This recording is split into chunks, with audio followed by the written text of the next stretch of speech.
안녕하세요. 한 번에 합격한다. 원샷 원킬 전선회계입니다. 이번 강의는 FAT 2급 42회 3강 실무 종강입니다. 거래자료 입력 8분부터 수정, 결산, 조회를 진행할 수 있도록 하겠습니다. 8번 통장 사본에 의한 거래 입력입니다. 보통 예금 농협은행 거래 내역이고요. 11월 10일입니다. 25만원이네요.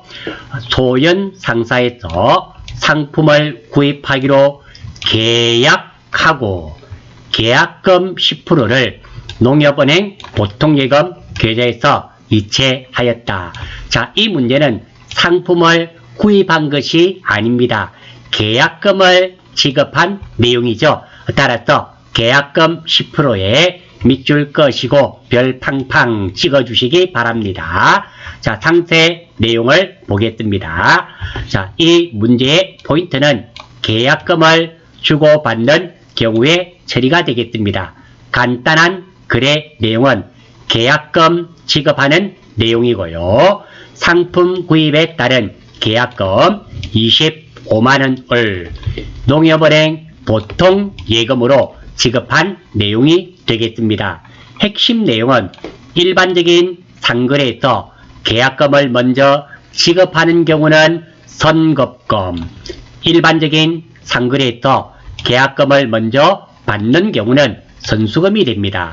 아울러서 건물을 짓기로 하고 계약금을 먼저 지급한 경우는 건설 중인 자산이라는 거, 물론 지금은 계약금을 지급하는 내용이 되니까 선급금이 되겠죠. 이 건설 중인 자산이 나오면 잘 실수하는 부분입니다. 밑줄 끄시고 별 빵빵 해주십시오. 두 번째입니다. 건설 중인 자산에는 거래처를 걸어 주시기 바랍니다. 출제위원의 출제 의도는 선수금, 선급금, 그리고 건설 중인 자산의 구분이 가능한가를 물어본 문제입니다. 출발 한번 해보겠습니다. 보통예금 25만원 지급했다 그랬습니다. 보통예금 25만원 문제가 없고요. 계약금을 지급하는 거기 때문에 선급금이 되겠죠. 선급금 25만원 별 문제가 없습니다. 다음 보통예금 자산이 줄었죠. 나갔습니다. 대변. 다음 채권, 채무, 예금에 관련된 계정과목, 선급금과 보통예금, 보통예금은 농협은행이라 그랬습니다. 거래처 걸어주고 구분은 3번, 4번 11월 10일 날 입력하러 가겠습니다. 11월 10일 차변 3번 선급금이네요. 거래처는 소연입니다. 금액은 250불. 대변 4번 보통예금이죠. 농협이네요. 농협은행. 자, 농협 카드가 아닙니다. 은행 확인하시고 250불 엔터 확인. 날짜 11월 10일. 차변 선급금 거래처 걸려있고 대변 103번 보통예금 농협은행 맞고요. 금액도 각각 맞네요. 자, 이 문제 포인트는 계약금을 주고 받는 처리, 이 부분이 가장 핵심이 되며, 자, 마지막 부분, 이 부분은 꼭 좀 함께 익혀주시길 바랍니다. 9번입니다. 인터넷 사용 영수증이네요. 보니까 45,500원이고요. 납기일은 11월 20일입니다. 한번 보겠습니다. 농협은행 거래 내용이네요. 보통예금입니다. 날짜 11월 20일 45,500원 우리가 확인했습니다. 10월분 사무실 인터넷 사용 요금을 납기일에 농협은행 보통예금 계좌에서 이체하여 지급하였네요. 자, 자주 잊어버리는 계정 과목들입니다. 포인트입니다. 간단한 거래 내용은 사무실 인터넷 사용요금 납부하는 내용입니다. 구체적으로 사무실 인터넷 사용요금 45,500원을 농협은행 보통예금으로 납부한 내용이 되겠습니다. 다음 이 문제의 핵심입니다. 전화요금이나 인터넷요금, 등기요금, 우편요금, 팩스 요금은 통신비라는 계정 과목을 사용합니다. 그래서 많은 학생들이 전화 요금이 나오면 통신비인지를 틀리는 경우가 없습니다. 하지만 지금처럼 인터넷 요금이나 등기 요금이 나오면, 우편 요금이 나오면 이거 계정 과목을 못 찾으시는 분이 많이 있습니다. 등기 요금, 인터넷 요금, 우편 요금, 팩스 요금도 다 통신비가 됩니다. 정보를 주고 받으면서 들어가는데 소요되는 비용, 몽땅 통신비가 됩니다. 두 번째입니다. 도난 대비, 세콤 요금, 변호사 비용. 왜 우리 도난 방지하기 위해서 세콤 설치하고 매달 돈 주는 거 있죠? 그런 거 몽땅 수수료 비용입니다. 그리고 우리 회사가 법원에 법적인 분쟁이 붙어서 변호사를 선임을 해서 변호사에게 변호사비를 지급하는 경우가 있습니다. 이렇게 용역에 대한 일한 대가로 주는 것은 수수료 비용이 됩니다. 특히 이 부분입니다. 도난 대비, 세콤 요금, 이게 예전에 시험에 나왔는데요. 수수료 비용입니다. 이거 맞추신 분이 별로 없었습니다. 생각이 나서 메모해 두었고요. 그리고 돈을 받는 내용 플러스 돈을 받으면서 원천징수는 선납세금입니다. 두 번째, 다음 타인으로부터, 남으로부터 자산을 무상으로 정려받게 되는 경우 자산 수정 이익이 됩니다. 그리고 천재지변, 도난 등의 예측지 못한 상황으로 발생한 손실, 재해 손실입니다. 자, 제가 이것을 왜 이렇게 정리해 두었는가 하면은 다른 계정 과목들은 기억이 안 나서 틀리는 경우는 거의 없습니다. 하지만 이 부분들은 계정 과목이 생각이 나지 않아서 틀리는 경우가 너무너무 많습니다. 그래서 정리해 두었고요. 혹시 이 내용들 중에서 놓치신 것들이 있다면 꼭 밑줄 그어주시고 별 팡팡 해 주시기를 바랍니다. 출제위원의 출제 의도는 인터넷 사용요금의 계정 과목이 통신비인가를 알고 있는지를 물어본 문제입니다. 출발합니다. 보통 예금에서 돈이 나갔죠? 자산이 줄었습니다. 대변. 인터넷 사용요금 통신비라 그랬습니다. 45,500원. 그리고 채권, 채무, 예금에 관련된 계정 과목 농협은행이죠. 그랬죠. 걸어주고 구분은 3번, 4번 11월 20일 날 입력하러 가겠습니다. 3번 통신비입니다. 통신비 금액은 45,500원. 대변 4번 보통 예금이죠. 농협은행입니다. 농협 금액은 455네요. 4500 엔터. 확인하러 갑니다. 11월 20일 차변 814번 통신비 대변 보통예금 농협은행 맞고요. 그리고 금액 맞습니다. 자, 이름으로써 이 문제 마무리 짓는데요. 자, 이 부분 시험 나오면 많은 학생들이 틀리는 부분이오니 여러분들은 결코 틀리지 않도록 하기 위해서 표시하셔서 익혀 주시기를 바랍니다. 10번. 자, 전표 입력 마지막 문제입니다. 전기요금 영수증이네요. 납부기일이 11월 27일까지고요. 10월달 사용한 것을 11월 20일까지 납부하는 것이네요. 금액은 16만원입니다. 당월 요금계 16만원 되어 있고요. 자, 그리고 청구요금도 나와 있습니다. 한번 보겠습니다. 영업부 사무실 시열분 전기요금을 납기일에 현금으로 납부하였다. 납기일 거래 자료를 입력하시오.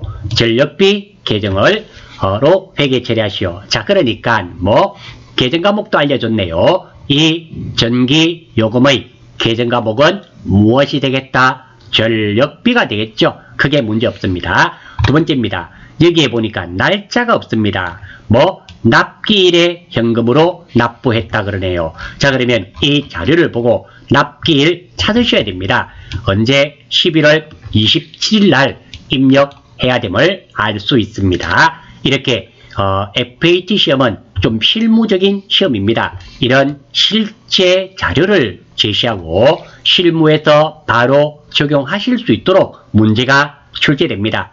전산 회계 같은 경우는 말로써 그냥 간단하게 지문으로 나오는데요. FAT는 이렇게 실무적이며 문제를 비비 꼬은다 이런 문제도 없습니다. 아주 간단 명료하면서 오해의 소지도 아예 없게 출제를 합니다.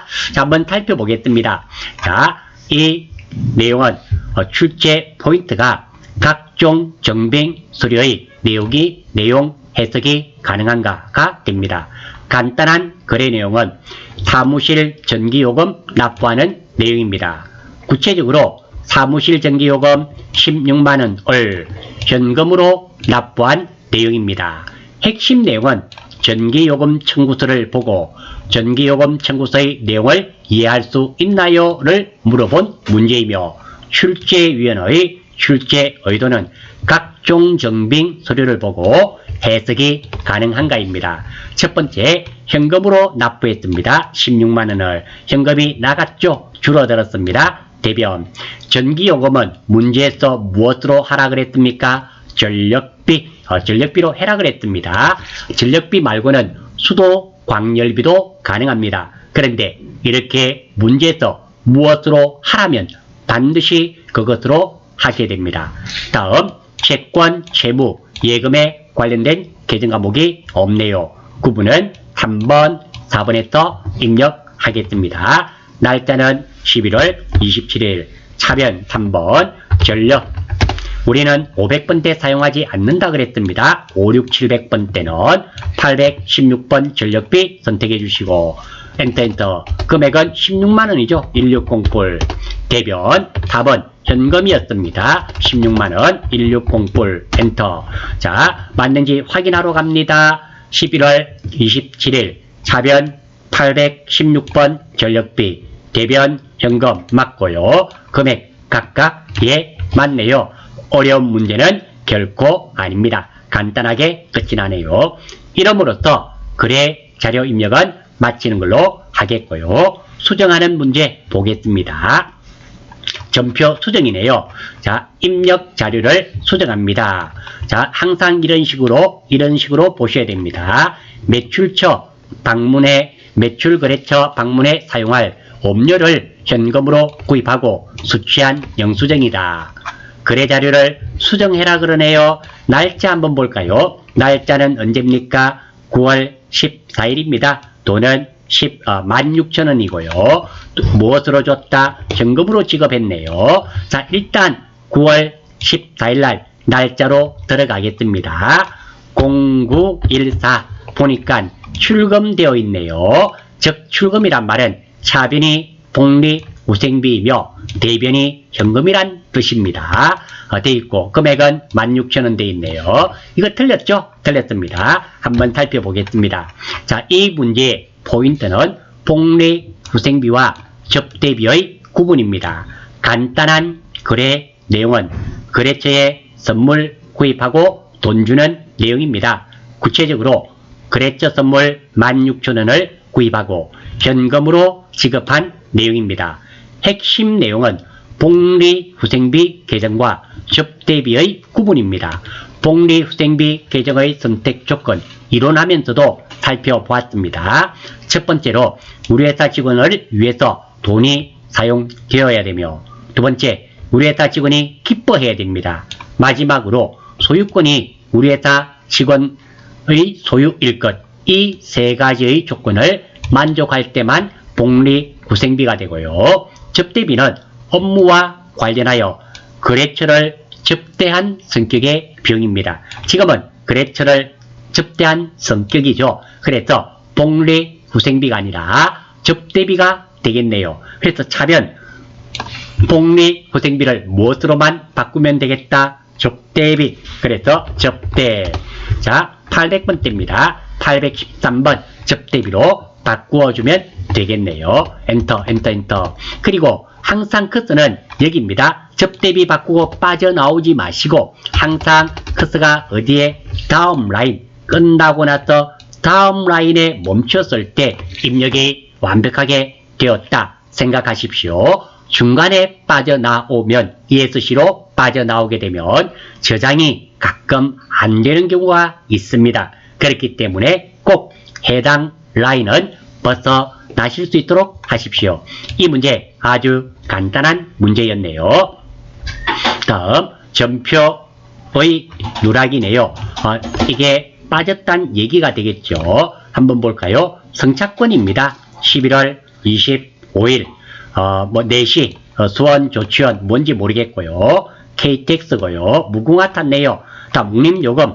자, 그러니까 KTX 요금이 9,600원인데요. 할인받았네요. 1,100원 할인받아서 8,500원 주고 이 승차권을 구입했습니다. 이 돈들은 잘 보셔야 되겠네요. 왜? 운임은 9,600원인데 할인을 받았습니다. 무슨 이유로 할인을 받아서 실제로 납부한 돈은 얼마다? 8,500원입니다. 11월 25일도 나와 있고요. 문제 한번 보겠습니다. 자, 영업부 직원이 출장 시 수취한 영수증이다. 출장 경비는 당일 현금으로 지급하였으며, 그러니까 8,500원이죠. 영수액이 8,500원이니까 8,500원을 현금으로 지급했단 말입니다. 여비 교통비로 회계 처리하네요. 이거 여비 교통비 현금으로 지급한 내용입니다. 날짜는 언제입니까? 여기에 나와 있죠. 11월 25일입니다. 이게 누락이 되었네요. 그러면 우리가 자료 입력하듯이 입력하면 됩니다. 한번 살펴보겠습니다. 자, 이 내용은 핵심 포인트가 여비 교통비와 가지급금을 구분하는 내용입니다. 간단한 글의 내용은 출장비 지급하는 내용이 되겠고요. 출장비 8,500원을 현금으로 지급한 내용입니다. 핵심 내용입니다. 여비 교통비와 가지급금의 구분입니다. 여비 교통비는 출장 경비로 지급 또는 사용한 금액이며, 출장을 마치고 따로 정산을 하지 않습니다. 하지만 가지급금은 출장 경비를 오림잡아 또는 계산하여 지급한 금액입니다. 이 가지급금인 경우는 출장을 마치고 다시 정산해야 된단 말입니다. 자, 지금은 문제에서 여비 교통비로 해라고 가르쳐 주니까 아무 문제가 없습니다. 만약에 이렇게 하지 않았더라면 과연 여비 교통비가 맞을까요? 가지급금이 맞을까요? 이것을 한번 생각을 해봐야 되겠습니다. 자, 이 내용을 보니까 교통비 8,500원을 현금으로 지급했습니다. 나중에 다녀와서 정산을 할까요? 말까요? 정산을 하면은 가지급금이 되어야 되고요. 다녀와서 회계 따로 정산할 게 없다. 그러면 여비 교통비를 하면 됩니다. 그래서 이게 별거 아닌 것처럼 보이지만 사실은 상당히 까다로울 수 있습니다. 여비 교통비와 가지급금의 구분은 출장비 지급한 것은 맞습니다. 여비 교통비는 출장을 마치고 따로 정산을 하지 않지만, 가지급금인 경우는 출장을 마치고 다시 정산을 한다는 것, 이것이 포인트가 됩니다.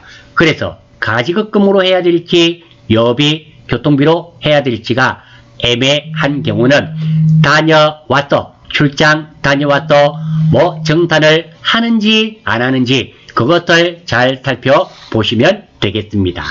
지금은 여비 교통비네요. 출제위원의 출제 의도입니다.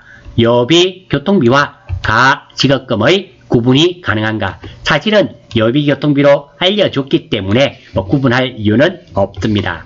두 번째, 승차권을 보고 실제 출장 경비가 얼마인지 확인 가능한가?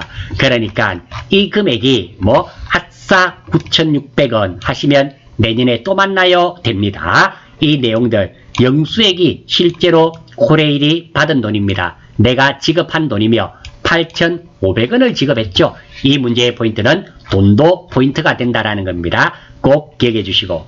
자, 여비교통비 8,500원 문제 없고요. 현금 나갔죠? 8,500원. 11월 25일 날 입력하러 가겠습니다. 11월 25일 차변 3번 여비교통비 812번 금액은 8,500원.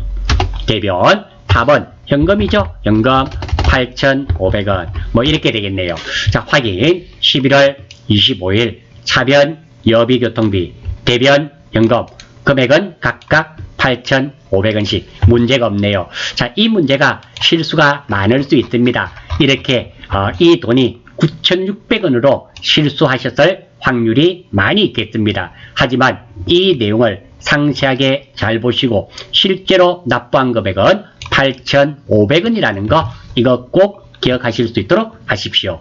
자, 이름으로써 수정하는 두 문제는 마치는 걸로 하겠습니다. 결산입니다. 두 문제가 출제되며 한 문제는 수동결산, 즉 일반전표 12월 31일 날 입력하는 거고요. 한 문제는 자동결산입니다. 결산자료 입력에 입력만 하면 되는 겁니다. 자, 한번 보겠어요. 저는 이 결산이 회계에서 우리 FAT 회계죠. 회계에서 가장 중요한 부분이 어디냐라고 물어본다면 저는 결산이라 하겠습니다. 회계의 꽃이 결산이에요. 따라서 결산을 못 하시는 분은 나중에 실무에 가셔서 엄청난 곤란을 겪습니다. 왜? 이 결산이 장부를 마감하는 겁니다. 한 해를 마감하고 내년 1월 1일 날 다시 출발하게 되는데 장부가 마감이 되지 않으면 내년에 회계가 출발할 수가 없기 때문입니다. 그래서 힘들고 어렵다 하더라도 이 결산 부분은 정말 완벽하게 하실 수 있어야만 된다. 이렇게 정의를 하고 문제를 풀이하겠습니다. 그리고 우리가 자격증 따는 것도 중요하지만 자격증을 왜 따는데, 이거 취업하려고 또는 업무 능력을 향상시키기 위해서, 그러면 자격증만 딴다고 해서 소용이 없다라는 겁니다. 실무 능력에 적용이 되어야 되고 그 중에서 가장 중요한 부분이 결산이라는 겁니다. 물론 다른 부분보다 결산 부분이 조금 어려운 부분도 있습니다. 하지만 우리는 극복을 해내어야겠다 생각을 가지시고요.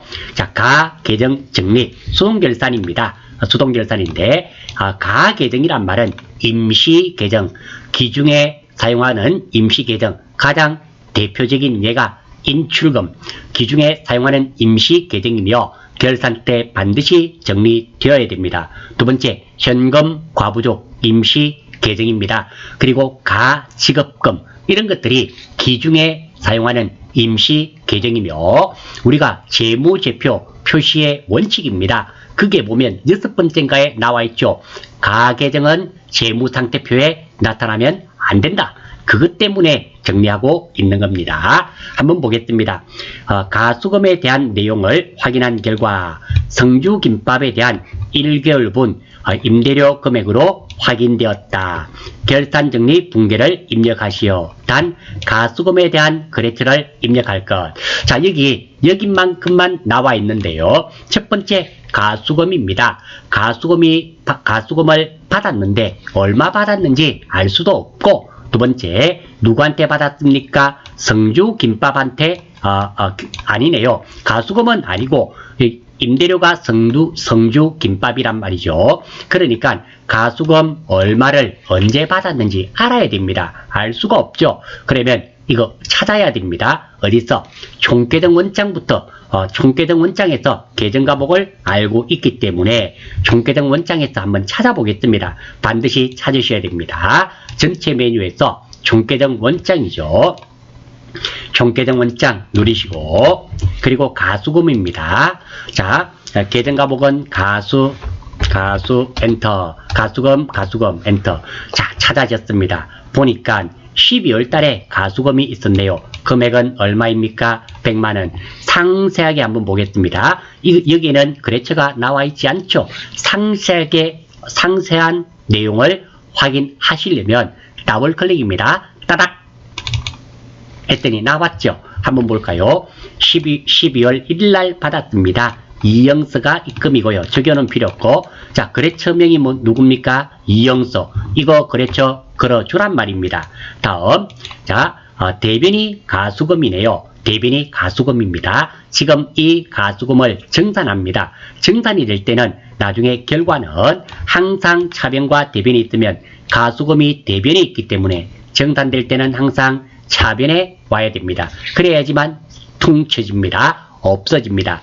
예를 들어서 가지급금이라 예정을 해볼게요. 가지급금을 정산해라 하면 가지급금 금액이 여기에 차변에 나오게 됩니다. 그러면 정산하게 되면 차변에 나와 있으니까 가지급금은 어디로 보낸다? 대변으로 보내줘야지 없어지는 겁니다. 퉁치진다는 얘기가 되는 거예요. 알 수가 있고, 아무튼 거래처는 이영서이며 금액은 얼마다? 100만원인 게 확인이 돼야 됩니다. 그리고 문제풀이가 가능합니다. 한번 보겠습니다. 이 내용은 가수금을 정산하는 내용입니다. 간단한 거래 내용은 가수금 정산하는 내용이며 가수금 100만원의 내용이 임대료 받은 것으로 밝혀져 정산하는 내용입니다. 핵심 내용입니다. 가수금이 얼마인지 총계정 원장에서 조회하셔야 됩니다. 100만원 우리 확인했죠? 더블 클릭해서 상세하게 이 영서임도 확인이 되었습니다. 두 번째, 정산이 될 때는 항상 정산 대상이 되는 계정 과목이 반대변으로 갑니다. 그러니까 예를 들어 볼게요. 인출금이 차변, 그리고 대변이 현금이었습니다. 이 인출금을 정산하면은 이 인출금이 어느 변으로 가야 될까요? 인출금이 차변에 있었기 때문에 정산될 때는 대변으로 와야 된다는 얘기가 됩니다. 지금은 보니까 대변에 가지급금이 있었습니다. 정산될 때는 어느 변? 차변으로 와야 된다. 이 말입니다. 이해가 되시나요? 자, 다음 3번. 문제에서 가수금의 거래처를 걸어달라고 했습니다. 이 영서 반드시 걸어 주셔야 됩니다. 출제위원의 출제 의도입니다. 가수금 조회가 가능한가? 즉 총계정 원장에서 가수금 금액과 거래처 이영서 확인이 가능한가? 즉 조회할 수 있는 능력이 있는지를 물어본 문제이며, 가수금 계정이 차변에 나와야 하는가? 대변에 나와야 되는가? 즉 다시 말해서 정산될 때 이 가수금 계정이 차변인지 대변인지 아주 간단합니다. 총계정 원장에서 조회했더니 가수금이 대변에 있었습니다. 정산될 때는 항상 반대편, 그러니까 지금은 가수금이 차변에 와야 된다라는 겁니다. 이거 아는지를 물어본 문제입니다. 당연히 임대료 받은 것이니까 임대료는 임대료입니다. 금액은 얼마? 100만원이고요. 다음, 가수금에는 거래처 걸어 달라고 그랬으니까 이영서 반드시 걸어 주셔야 됩니다. 자, 결산은 일반전표, 수동결산은 일반전표 12월 31일입니다. 입력하러 가겠습니다. 일반전표 12월 31일, 차변 3번, 가수금, 그리고 이영서입니다. 이영, 금액은 1뿔뿔, 대변 4번, 임대료 904번, 금액도 1, 아니네요. 1뿔뿔. 자, 여기서 이영서가 나왔는데요. 무시하셔도 좋고, 찜찜하시면 찍고, 스페이스 한번 꿍, 엔터 따다다다당 하시면 됩니다. 자, 이러면 수동결산은 끝이 났네요. 다음입니다. 자, 결산 자료에 의한 자동결산입니다. 가급적이면 자동결산은 수동으로 하셔도 되는데요. 자동으로 하실 길을 권장드립니다. 왜냐하면 우리가 수동으로만 하면 수동 이외에 다른 항목들도 결산들이 있습니다. 그게 값들이 넘어와야 되는데, 가장 대표적인 예가 상품 매출원가, 이런 것들이 일반전표로 넘어와야 되는데 수동으로 하면 그런 값들이 넘어오지 않습니다. 그래서 자동결산은 자동으로 해주시는 것을 원칙으로 하십시오. 두 번째입니다. 자동결산이 수동보다 훨씬 쉽습니다. 금액만 찾아서 잘 입력하시면 되기 때문입니다. 한번 보겠습니다. 기말 현재 건물에 대한 감가상각비 1000만원과 비품에 대한 감가상각비 150만원을 계상하다. 자동결산 메뉴를 이용하여 결산을 완료하시오. 물론 이 문제는 수동으로 일반전표 12월 31일 날 입력해도 맞다고 채점은 됩니다. 하지만 실무에서는 안 된다라는 얘기죠. 그렇기 때문에 쉽기도 쉽고 자동결산 버리지 마시고 꼭 좀 익혀보실 수 있도록 하십시오. 자, 한번 보겠습니다. 자, 자동결산 하는 방법을 제가 적어두었습니다. 자, 어렵지 않습니다. 이 순서대로 하겠습니다. 첫 번째, 결산 재무제표의 결산자료 입력 메뉴를 선택하겠습니다. 자, 전체 메뉴에 보면 결산 재무제표의 결산 자료 입력이 있습니다. 이거 눌러주시고요. 자, 됐습니다. 두 번째, 1월부터 12월을 입력입니다. 1월부터 12월을 입력할 거예요. 자, 여기가 1월부터 12월까지란 말입니다. 01월부터 12월까지. 자, 다음 세 번째입니다. 자, 매출 원가 및 경비 선택 화면에서 그냥 확인만 누르시면 됩니다. 자, 한번 볼게요. 여기 보시면 매출 원가 및 경비 선택이 있는데 여기서 다른 거 하지 마시고 확인 버튼만 눌러주시면 됩니다.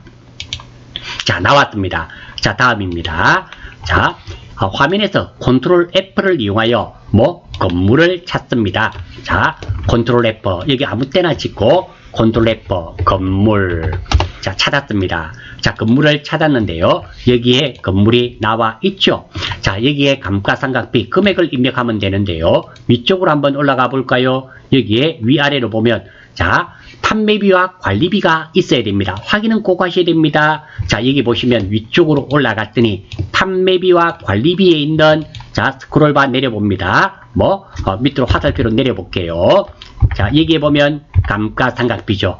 감가상각비의 건물 찾으셔야 됩니다. 자, 지금 우리 FAT 2급에 뜨는 500번대가 안 나오니까 별 문제가 없는데요. 나중에 여러분들이 진급하시면 500번대도 있단 말입니다. 즉, 지금은 건물이 하나밖에 없는데 FAT 1급이나 DT로 넘어가시면 건물이 2개가 있습니다. 아무 때나 하셔서는 안 되고 지금은 우리가 판매비와 관리비입니다. 제조경비가 없으니까. 그래서 건물 1088 입력하시면 됩니다.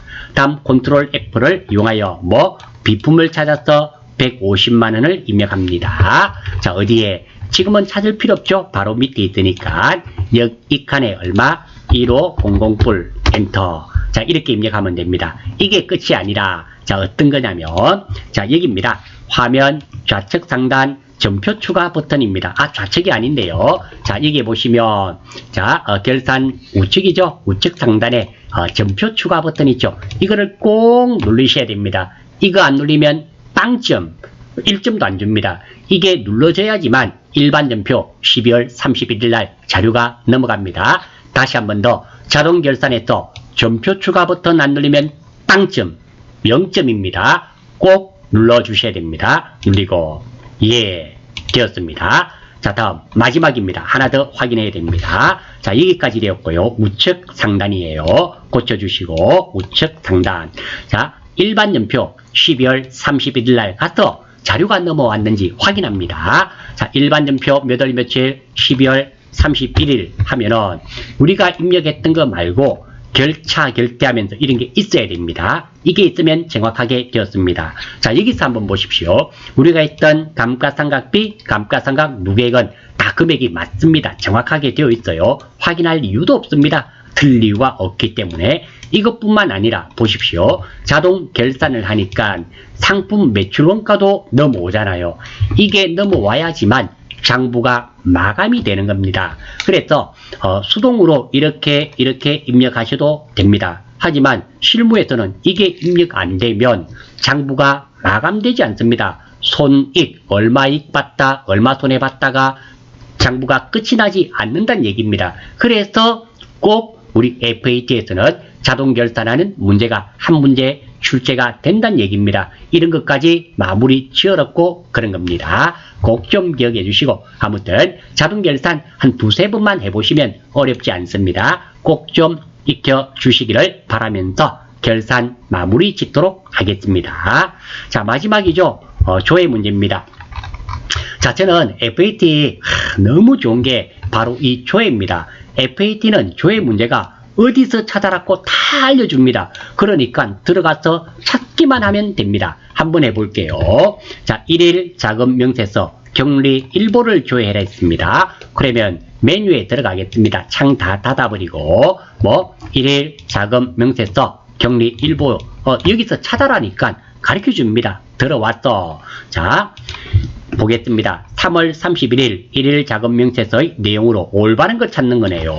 3월 31일입니다. 그러니까 9월이 아니라 03월 31일 엔터 뭐가 나왔습니다. 여기서 찾으시면 됩니다. 첫 번째 보통 예금 2억 8,500 얼마네요. 한번 찾아볼까요? 자, 보통 예금 여기 있죠? 여기 있습니다. 당일 잔액 이런 것 쭉 위에는 한번 봐야 됩니다. 잔액입니다. 잔액이니까 얼마? 2억 6천 얼마네요. 그런데 2억 8천 얼마라니까 안 되죠? 두 번째, 당좌예금입니다. 한번 보겠습니다. 자, 보통예금 됐고요. 밑으로 줄줄 내렸더니 여기는 안 보이네요. 그러면 스크롤바를 한번 내려보겠습니다. 위에 있었네요. 당좌예금 여기 있죠? 잔액이 얼마? 2,620만원. 자, 여기 한번 볼까요? 정답은 몇 번? 2번입니다. 너무 쉽게 찾아지죠? 받을 엄이 얼마인지 보겠습니다. 받을 엄. 자, 왼쪽에 한번 보겠습니다. 받을 엄 있죠? 3,060만원이죠. 잔액입니다. 그래서 이게 아니에요. 500만원 아니고 단기 차입금 5천만원 돼 있네요. 단기 차입금 여기 있네요. 여기 있고 한번 보겠습니다. 단기 차입금은 없네요. 당일 잔액입니까? 여기 있네요. 잔액이 총 얼마입니까? 1,000만원. 5천만원이 아니죠. 그래서 정답은 2번이 되겠습니다. 이거 제가 화면을 왔다 갔다 하니까 뭐고 버벅버벅 하는데 하실 수 있습니다. 하지만 실제로 여러분들이 화면을 켜놓고 문제지를 보시면서 찾으시면 어렵지 않습니다. 그래서 사실 12점은 공짜입니다. 공짜. 수험생 여러분 공짜로 드십시오. 이 공짜 주는 문제도 실수하거나 틀리면 이거는 문제가 발생을 한다. 이래 말씀드리겠습니다. 두 번째입니다. 세 문제가 나오니까 총계등 원장을 조회해라 그러네요. 나와 있죠? 다 알려줍니다. 너무 감사합니다. 자, 빠져나오고 총계등 원장 일단 들어가겠습니다. 총계등 원장 눌러주시고 자, 문제 한번 보겠습니다. 여기서 2020년 상반기 1월부터 6월입니다. 복리후생비 금액이 가장 많이 발생한 월과 가장 적게 발생된 월은 자 1월부터 6월입니다. 한번 찾아볼게요. 자 월별 1월 요건 다 나와 있네요. 복리후생비입니다. 계정과목 복리후생비 811번인데요. 모르시면 이거 찍으시면 됩니다. 선택하시고 복리 쳐볼게요. 복리 엔터 하시면 나타납니다. 811번 나타나죠? 선택해 주시고 확인. 그리고 오른쪽은 자동으로 나오네요. 엔터. 자, 그랬더니 나왔습니다. 이 중에서 몇 월 달부터 몇 월 달? 1월 달부터 6월 달. 이 중에 가장 작은 달은 50만원. 3월 달이 가장 작고 제일 많은 달은 2월 달. 그래서 2월 달이 가장 많고 3월 달이 가장 작네요. 그래서 가장 많이 발생된 월은 2월 달. 가장 적게 발생될 월은 3월 달. 너무 쉽게 찾아지죠? 실제로 쉽습니다. 자, 마지막 문제네요. 힘들 내시고. 자, 합계 잔액 시산표 또는 계정별 원장을 조회하라 그러는데요. 일단 앞에 것을 가지고 찾아보고 없으면 계정별 원장에서 조회하겠습니다. 합계 잔액 시산표 보겠습니다. 자, 합계 잔액 시산표 여기에 나와 있죠. 그리고 메뉴 찾기가 힘들다 하시는 분은 자, 여기에 보시면 있잖아요. 합계 잔액 치시면 됩니다. 여기서 합계라고 한번 쳐볼게요. 합계. 그랬더니 어때요? 합계 잔액 시산표 나오죠? 이거 선택하셔도 됩니다. 편하신 걸 하시면 돼요. 이거 선택해 보겠습니다. 나왔습니다. 이 중에서 상반기니까 상반기, 하반기 6월달까지를 1월부터 6월까지를 상반기, 7월 1일부터 12월 31일까지를 하반기라 그럽니다. 그래서 몇 월 상반기니까 06월 30일까지 엔터 나왔습니다. 우리가 찾아야 되는 것은 이자 비용을 찾아야 되네요. 장기 차입금에 대한 금액은 자, 이자 비용 한번 찾아보겠습니다. 컨트롤 F 이자 비용. 자, 찾아지죠? 찾아졌습니다. 이 아래쪽에 있네요. 보니까 이자 비용은 총 얼마입니까? 90만 6천원인데요. 이게 단기 차입금에 대한 이자일 수도 있지만 다른 이자와 합쳐졌을 수도 있습니다. 상세 거래 내용은 확인해야 됩니다. 상세 거래 내용을 확인할 때는 돈을 찍고 뭐 눌리라 그랬을까요? 돈을 찍고 어떻게 하면 확 펼쳐진다 그랬습니다. 무엇이었습니까? 더블 클릭 따닥 따닥 따닥. 자, 따닥 나왔습니다. 자, 보니까 이게 상세 내용이 나오죠. 장기 차입금 이자 지급, 단기, 장기 이렇게 나와 있습니다. 이 금액들이 되는 겁니다. 문제에서는 무엇을 장기 차입금에 대한 금액은 여러 개 있었죠. 더하기 하시면 됩니다.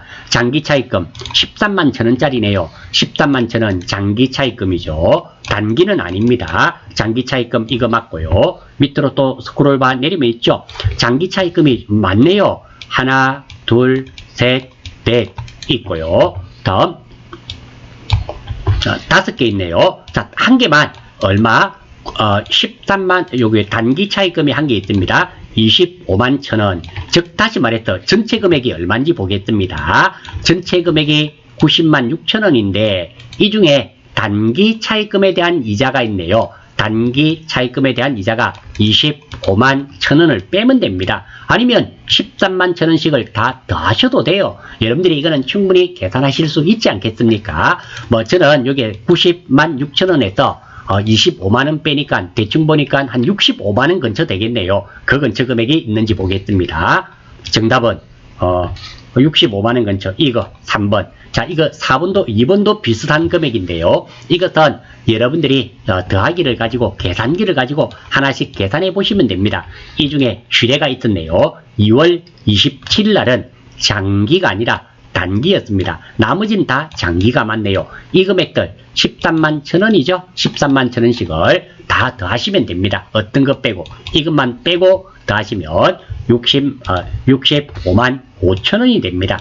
이거 귀찮다고 대충 하지 마시고 우리 회계하시는 분이 귀찮다 생각하시는 순간 끝입니다. 그래서는 안 되니까요. 꼭 확인을 하시면서 입력하실 수 있도록 하십시오.